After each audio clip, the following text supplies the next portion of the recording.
ఏమిటి రహస్యం? శివుని అంశమే ఒక దానవునిగా అవతారం. శివుని చేతిలోనే ఆ అవతారం నశించిందా? దానికి కారణం ఏమిటి? జలంధరుడు ఎవరు? అతనికి శివాంశ ఎలా లభించింది? సదృశ్య సంభాషణ రూపకంగా సాగే అనగనగాలోని అద్భుతమైన నేటి కథనమే శివుని అంశమే ఒక దానవునిగా అవతారం.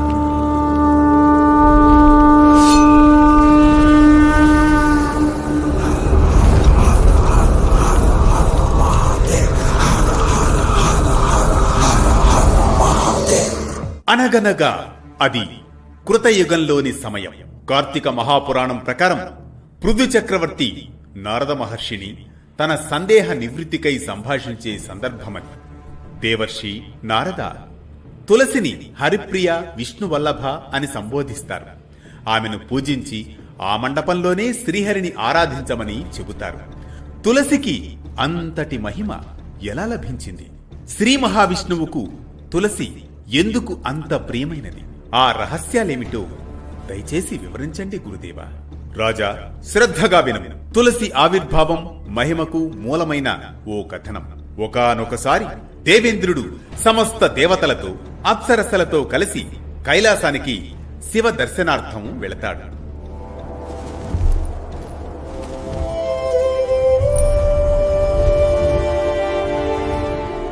కాని ఆ సమయానికి మహాకాలస్వరూపం, విరూప నేత్రాలు, విశాల దంష్టాలు, ఉగ్ర తేజస్సు, యముని వంటి భీకరాకారంతో మహాదేవుడు బేతాళ రూపంలో విహరిస్తూ ఉంటాడు. మహర్షి, అలాంటి రూపంలో ఉంటే ఎవరికైనా భయమే కదూ? అదే జరిగింది రాజా. ఇంద్రుడు ఆ రూపాన్ని చూసి, ఇది ఎవరు?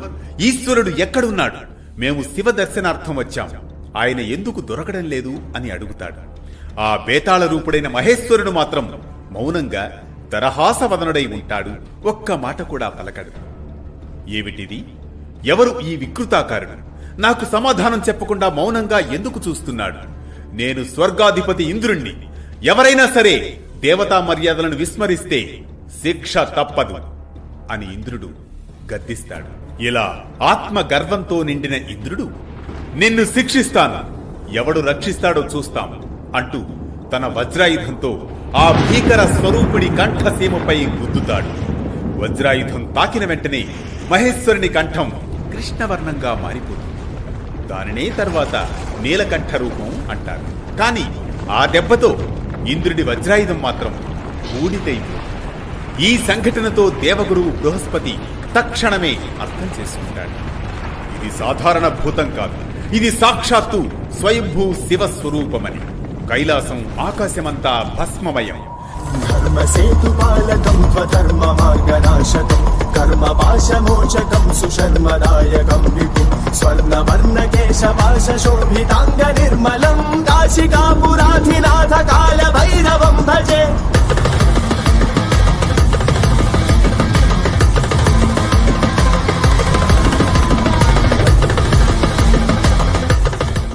శివుని త్రినేత్రం నుండి అగ్ని జ్వాలలు విరజల్లుతూ ఉంటాయి. దేవతలు వణుకుతూ ఉంటారు.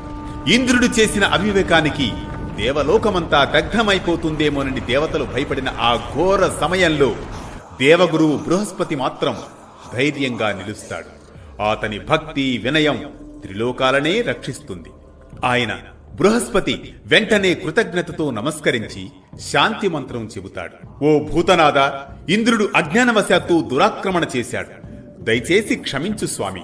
దేవతల రక్షణార్థం ఈ పొరపాటును క్షమించవలసిందిగా వేడుకుంటున్నాము అంటూ బృహస్పతి కృత బేతాళ శాంతి స్తోత్రాన్ని పఠిస్తాడు.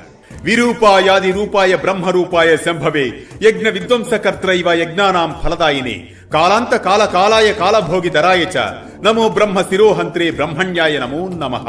అప్పుడు మహేశ్వరుడు తేజస్సును శాంతింపజేసి కరుణను కురిపిస్తాడు. అప్పుడు ఇంద్రుడు భయంతో, గురుదేవా, నాలో అజ్ఞానం, అహంకారం పాపమయమైపోయాయి. ఈ జ్వాలలు నన్ను దహిస్తాయి గురువర్య, క్షమించుము, రక్షించుము. ఇంద్ర, శాంతించు. ఇప్పుడు మాటలు కాదు, భక్తితో కూడిన క్షమాపణ మాత్రమే పరమేశ్వరుని మనసును శాంతింపచేయగలదు అంటూ బృహస్పతి ధైర్యం చెబుతాడు. ఆ సమయంలో బృహస్పతి కూడా చేతులను జోడించి శివుని ముందు నిలబడి ఇలా ప్రార్థిస్తాడు. ఓ భూతనాథ, నీలకంఠ మహేశ్వర, నీ ఆగ్రహమంటేనే కాలాగ్ని, నీ కరుణంటేనే సృష్టి. ఈ ఇంద్రుడేదో అజ్ఞానవశాత్తు అవివేకంతో ప్రవర్తించాడు. అతని తప్పును కరుణతో క్షమించు. త్రిలోకాలే నీ సృష్టి, నీ శ్వాస, నీ తేజస్సు వారిని దహిస్తే ఇక ఎవరు నిలబడగలరు అన్న బృహస్పతి ప్రార్థనకు శివుడు కరుణతో, బృహస్పతి, నీవు భక్తి శ్రేష్ఠుడు. నీ ప్రణామం, నీ వినయం, నీ భక్తి నా కోపాన్ని దహించి వేశాయి. నీ స్తోత్రం నన్ను ముగ్ధుణ్ణి చేసింది, ఇంద్రుణ్ణి నా కోపం నుండి రక్షించింది. అందుకుగాను ఇక నుంచి నీవు జీవా అనే పేరుతో త్రిలోకాలలో ప్రసిద్ధి పొందుతావు. నీ మాటలు జీవశక్తిలా అన్నింటినీ సంజీవింపజేస్తాయి. ఓ బృహస్పతి, నీకు ఇష్టమైన ఏదైనా వరం కోరుకో అని శివుడు బృహస్పతిని ఆశీర్వదిస్తాడు. అప్పుడు బృహస్పతి, ఓ మహాదేవ, ఈ త్రిలోకాలను కాపాడు. దేవతలపై నీ కరుణ కురిపించు స్వామి. ఇదే నా వ్రతం, ఇదే నా కోరిక. దీంతో సంతసించిన సాంబశివుడు, వాచస్పతి, నా మూడవ కంటి నుండి వెలువరించబడిన అగ్ని వెనక్కు తీసుకోదగినది కాదని తెలుసుకో. అయినా నీ ప్రార్థనను మన్నించి అగ్నిలోక దహనం చెయ్యకుండా ఉండేందుకు గాను ఆ అగ్నిని సముద్రంలోనికి చిమ్మివేస్తున్నాను అని చెబుతాడు. చెప్పినట్లే చేస్తాడు పరమశివుడు. ఆ అగ్ని గంగాసాగర సంగమానబడి బాలకుడి రూపాన్ని ధరిస్తుంది. పుడుతూనే ఏడుస్తుంది. ఆ ఏడుపు ధ్వనికి స్వర్గాది సత్యలోక పర్యంతం ప్రతిధ్వనలతో దద్దరిల్లిపోతుంది. ఆ తర్వాత శివుని అంశ ఏమైంది? ఆ బాలకుడు ఎవ్వరు? ఆ తర్వాత ఏం జరిగింది? ఇప్పుడు విరామంతో అనగనగా అంటూ రేపు రాత్రి 9 గంటలకు మళ్లీ కలుద్దాం ఈ కథ 2వ భాగంలో.